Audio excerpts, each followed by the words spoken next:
হয় জানি আমরা একবার বলো 4 লিটার 4 লিটার পানি খেলে তোমার কিডনি নষ্ট হয়ে যাবে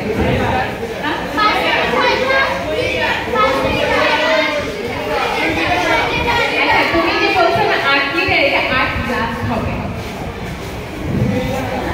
আচ্ছা কে বলছো কয় লিটার 2 লিটার হ্যাঁ আচ্ছা এটা ডিপেন্ড করে ফর এক্সাম্পল গরমের দিনে দেখা যায় 1.5 লিটার খাওয়াই হয় শীতের দিনে দেখা যায় যে অনেকের পানিটা মানে খাওয়ার মতো অবস্থা থাকে না মানে একটু মনে করে পানি খাওয়ার চেষ্টা করবো আমি যেটা আমাদের বডির খুব এসেনশিয়াল একটা পার্ট আচ্ছা এই যে খাবারগুলোর কথা বললাম আলাদা আলাদা করে তোমরা অলরেডি জানো তো এগুলা খেলে বেসিক্যালি কি হবে আমাদের শারীরিক স্বাস্থ্য ভালো থাকবে মানসিক স্বাস্থ্য ভালো থাকবে প্রজনন স্বাস্থ্য ভালো থাকবে তো আমরা শারীরিক স্বাস্থ্য নিয়ে অলরেডি শুনছি মানসিক স্বাস্থ্য নিয়ে শুনছি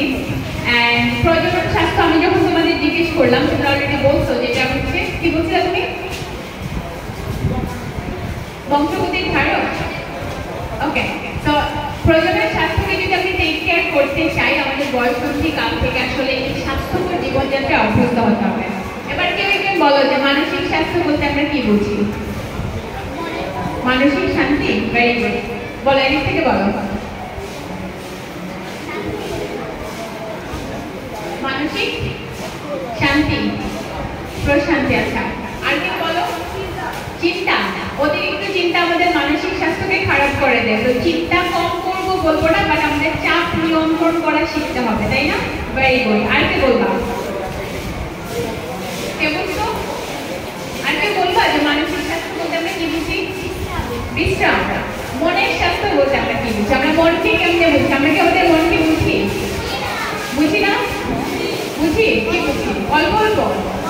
কি নিজের মন বুঝতে চাও না মানুষের মন বুঝতে চাও আচ্ছা আগে নিজের মন বুঝতে চাই তারপর মানুষের মন বুঝতে চাও ওকে